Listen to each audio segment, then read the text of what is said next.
America का असली target China नहीं बल्कि इंडिया है।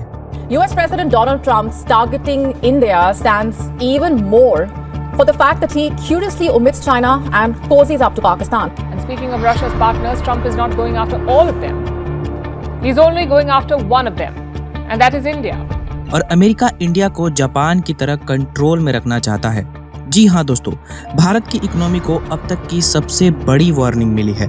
भारत आज दुनिया की 4th लार्जेस्ट इकोनॉमी के साथ साथ दुनिया की सबसे तेज ग्रो करने वाली मेजर इकोनॉमी बन चुका है। India is poised to become the world's 4th largest economy in 2025, overtaking Japan, according to the latest World Economic Outlook report.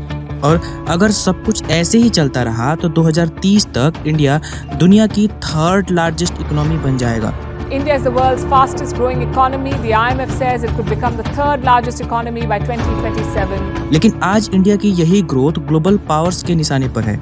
दुनिया के कुछ बड़े देश और उनकी पॉलिसीज इंडिया की ग्रोथ को टारगेट कर रही हैं। ये एक ऐसा ट्रेंड बन गया है जिसमें इंडिया के एक्सपोर्ट को रोककर हमारी इकोनॉमिक प्रोग्रेस को कमजोर करने की कोशिश हो रही है।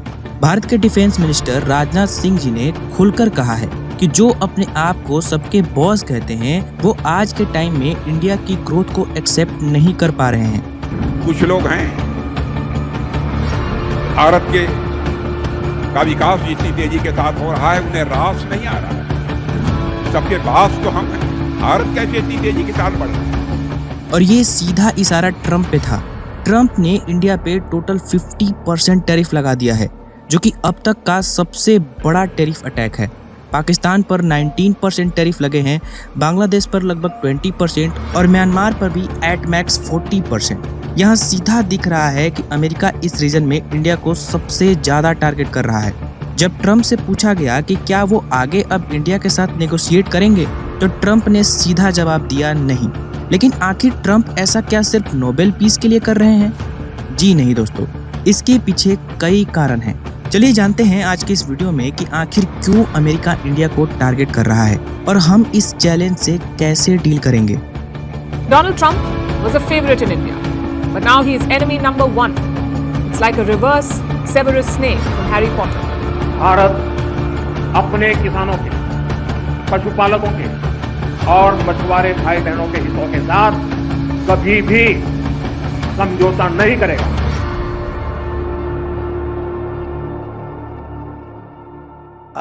I know today a lot of countries are nervous about the US, okay? Let's be honest about it.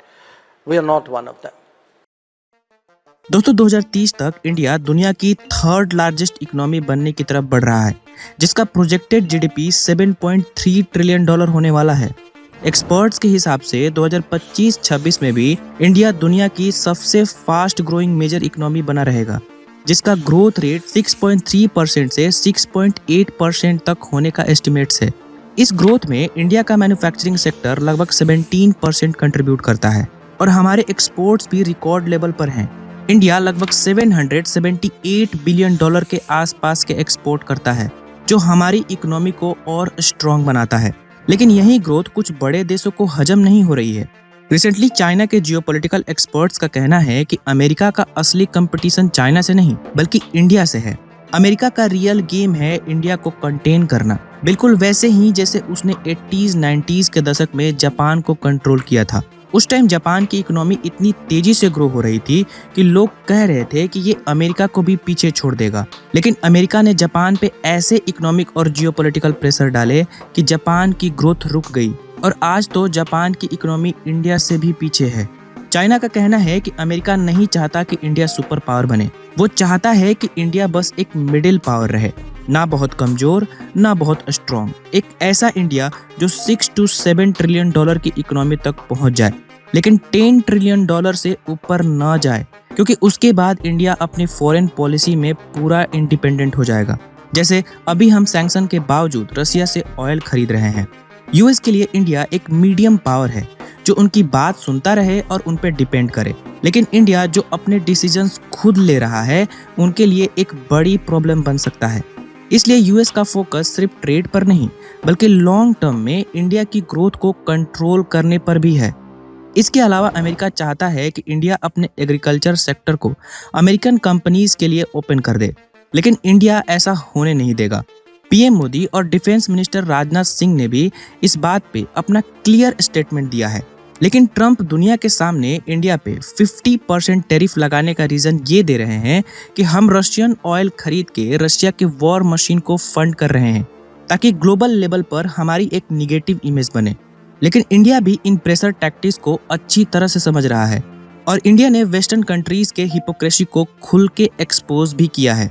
Foreign ministry ने एक ऑफिशियल स्टेटमेंट में कहा कि इंडिया को इस तरह से टारगेट करना अनफेयर और इलॉजिकल है।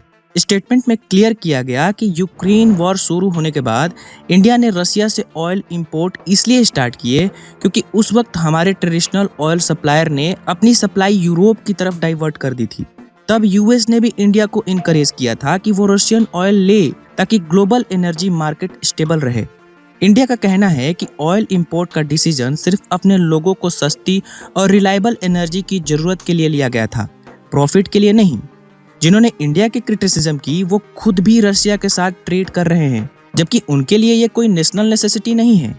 इंडिया ने यूरोपियन यूनियन के डबल स्टैंडर्ड पर सवाल उठाते हुए डेटा दिखाया कि यूरोपियन यूनियन का रशिया के साथ ट्रेड इंडिया के कंपैरिजन में काफी ज्यादा है।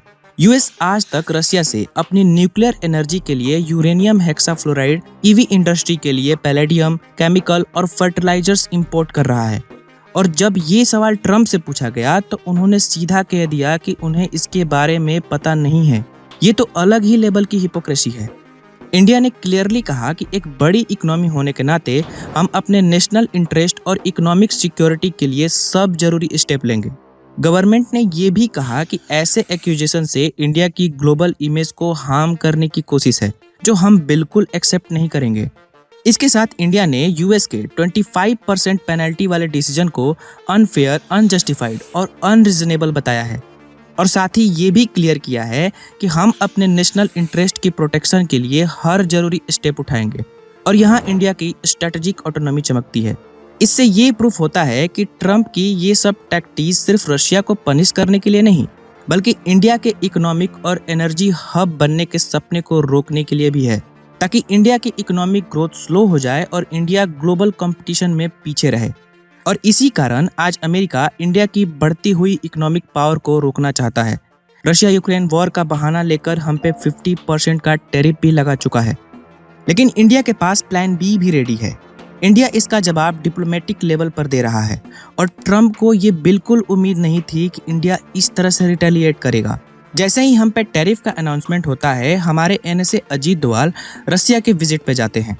वहां जाके प्रेसिडेंट पुतिन से भी मिलते हैं और वहां से ये खबर आती है कि पुतिन इस साल इंडिया भी आएंगे। इसके साथ ही ब्राजील के प्रेसिडेंट लूला का पीएम मोदी से बात हुई, जिसमें ट्रेड, डिफेंस और टेक्नोलॉजी में टाइज मजबूत करने की बात कही गई। पीएम मोदी को ब्राजील में ब्रिक्स समिट के दौरान वहां का सबसे बड़ा सम्मान दिया गया।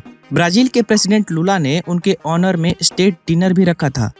इसके अलावा 18 अगस्त को वांग ई, जो चाइना में शी जिनपिंग के बाद सेकेंड मोस्ट पॉपुलर लीडर माने जाते हैं, वो भी इंडिया आ रहे हैं।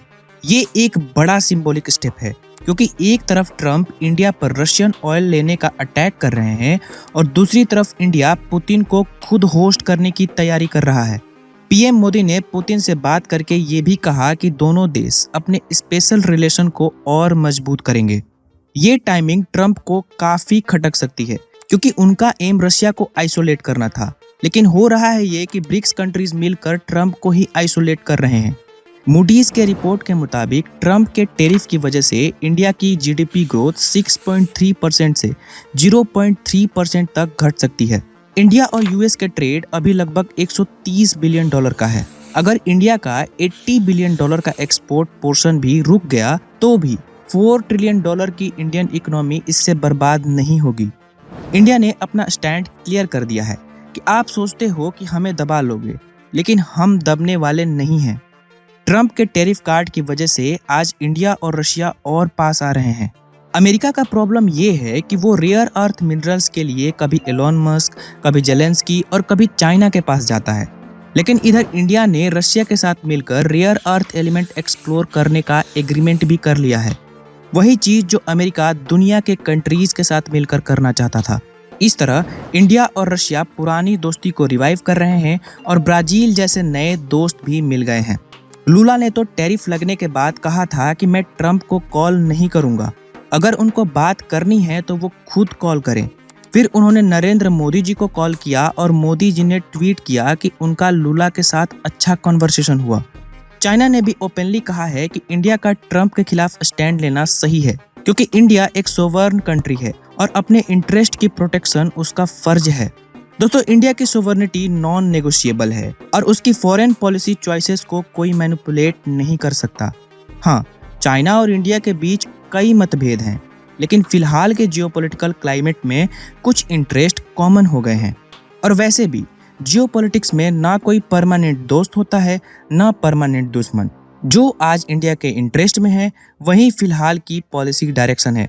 हम किसी एक देश पर डिपेंडेंट नहीं हैं।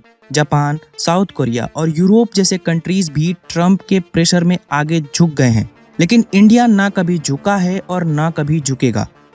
अगर आपको ये वीडियो पसंद आया हो तो लाइक करें और चैनल को सब्सक्राइब करें। मिलते हैं नेक्स्ट वीडियो में। जय हिंद।